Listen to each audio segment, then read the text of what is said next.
ब्राह्मण लोग अपने धर्म का नाम हिंदू कहते हैं और हिंदू शब्द वेद, श्रुति, स्मृति, पुराण, रामायण, महाभारत, गीता कहीं पर भी हिंदू शब्द नहीं है। हिंदू संस्कृत भाषा का शब्द नहीं है। मैं ब्राह्मणों को चुनौती देता हूं कि वो हिंदू शब्द संस्कृत भाषा का शब्द है सिद्ध करे। हिंदू हिंदी भाषा का भी शब्द नहीं है, वो सिद्ध करे। संस्कृत भाषा का भी नहीं है, हिंदी भाषा का भी नहीं है और भारतीय भाषा का नहीं है।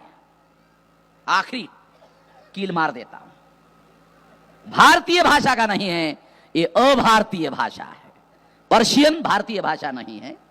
ये विदेशी आक्रांता जो मुगल आए थे, ये उन लोगों की भाषा थी। उन्होंने राजकाज में पर्शियन भाषा का उपयोग किया और पर्शियन भाषा का शब्द है हिंदू, ये देशी भाषा का शब्द नहीं है।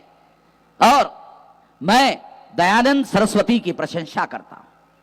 दयानंद सरस्वती महान थे, सही थे, सच बोलते थे, सच लिखते थे कि हिंदू शब्द हमें मंजूर नहीं है, ये मुगलों की दी हुई गाली है, हमें ये शब्द मंजूर नहीं है, ऐसा दयानंद सरस्वती कहते थे। बाल गंगाधर तिलक के पहले सबसे बड़ा ब्राह्मण अगर कोई हुआ है तो दयानंद सरस्वती हुआ है और ये सच बोलने वाला ब्राह्मण था।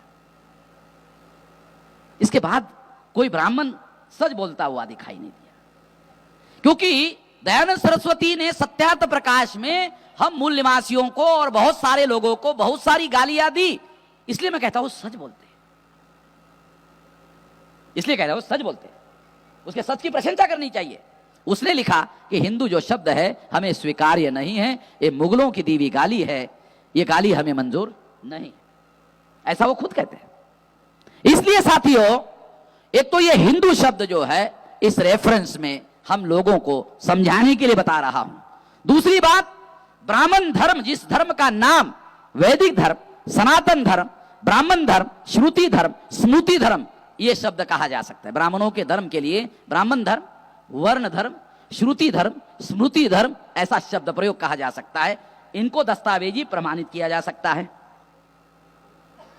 तो अगर इसका नाम हम चर्चा के लिए स्वीकार करें कि यह वैदिक धर्म है, तो कोई SC ST OBC का आदमी हम वैदिक धर्म के हैं किस आधार पर कहेगा? अगर कोई इसे ब्राह्मण धर्म कहे तो SC ST OBC Kunbi Maratha का जो आदमी है वो किस आधार पर कहे कि हम ब्राह्मण धर्म के हैं? मुश्किल की बात। ब्राह्मणों ने इस बात को समझने की कोशिश की और यह समझने की एक वजह हुई और सबसे बड़ी वजह हुई वो है एडल्ट फ्रेंचाइज इंग्लैंड में लागू हुआ, प्रौढ़ मताधिकार लागू हुआ। तो ब्राह्मणों ने सोचा आज नहीं तो कल, कल नहीं तो परसों, भारत ब्रिटिश इंडिया है और ब्रिटिश इंडिया है तो ब्रिटेन में जो भी कानून बनेगा आज नहीं तो कल भारत में लागू हो जाएगा, तो भारत में भी एडल्ट फ्रेंचाइज लागू हो जाएगा, प्रौढ़ मताधिकार लागू हो जाएगा। अगर हर 21 साल के व्यक्ति को भारत में वोट का अधिकार मिलेगा, जिन लोगों को हमने थम्सअप बनाया, थम्सअप समझते हो? है कोल्ड ड्रिंक नहीं, आप समझते होंगे थम्सअप का मतलब कोल्ड ड्रिंक है, कोल्ड ड्रिंक नहीं, थम्सअप का मतलब है अंगूठा टेक।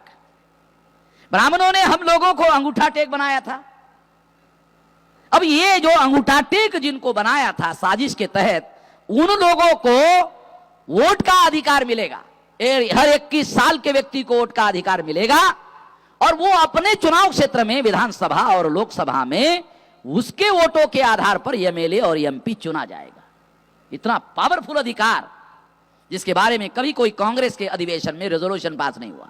गांधी जी ने बहुत सारे सत्याग्रह किए मगर एडल्ट फ्रेंचाइज लागू होना चाहिए, इसके लिए गांधी ने अपने जीवन में कभी कोई सत्याग्रह नहीं किया, कभी कोई आंदोलन नहीं किया, कभी कोई जेल भरो आंदोलन नहीं किया, कभी कोई गांधी ने उपवास नहीं किया अंग्रेजों के विरोध में कि भारत में प्रौढ़ मताधिकार लागू किया जाए, बल्कि गांधी ने राउंड टेबल कॉन्फ्रेंस में जो भाषण दिया, मेरे पास रिकॉर्ड है, उसमें उन्होंने कहा संस्थानिक प्रजा को, 650 संस्थानिक थे, संस्थानिक राजा थे, उनके बारे में गांधी ने भाषण में कहा कि संस्थान में रहने वाली प्रजा को वोट का अधिकार दिया जाना चाहिए या नहीं दिया जाना चाहिए, ये निर्णय करने का अधिकार संस्थानिक राजाओं को दिया जाना चाहिए।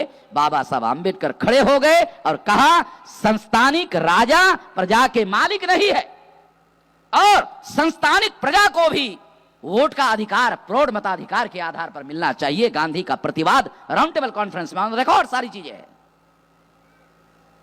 सारी चीजें रिकॉर्ड में। अंग्रेजों ने वो दस्तावेज वहां सुरक्षित रखा हुआ है, क्योंकि ब्राह्मणों की एक आदत है, जो दस्तावेज उनके विरोध में होता है वो दस्तावेज वो गायब करते हैं। ऐसा ब्राह्मणों का इतिहास है, मेरे पास में इसके भी बहुत सारे सबूत है, मगर ये कोई सब्जेक्ट नहीं है जिस पर इस विषय पर बात किया जाए। तो मैं अंग्रेजों का भी धन्यवाद देता हूं कि उन्होंने ब्राह्मणों के बदमाशी के दस्तावेज वहां सुरक्षित रखे और उसके लिए एयर कंडीशन बना के रखा, उसके लिए धन्यवाद। ये कागज खराब नहीं होने चाहिए, उसके लिए एयर कंडीशन रखा। मैं जाके देख के आया। अगर किसी के पास पैसे की हिम्मत है तो वो भी जाके देख ले, जो मैं कह रहा हूं वेरीफाई कर ले। यहां हम लोगों को रहने के लिए घर नहीं है, वहां भारत के पत्थर रहते हैं और पत्थरों के लिए एयर कंडीशन है। जिन पत्थरों पर लिखा हुआ है, शिलालेख जो है उस पर लिखा हुआ है, वो पत्थर वहां पर है और उसके लिए एयर कंडीशन लगा हुआ है। साथियों, जो बात मैं आप लोगों को समझा रहा हूं वो बात महत्वपूर्ण यह है कि यदि इसको ब्राह्मण धर्म माना जाए, ये हिंदू धर्म नहीं है, मगर ब्राह्मण धर्म मानने से अल्पसंख्य ब्राह्मण अल्पसंख्य बने रहते हैं।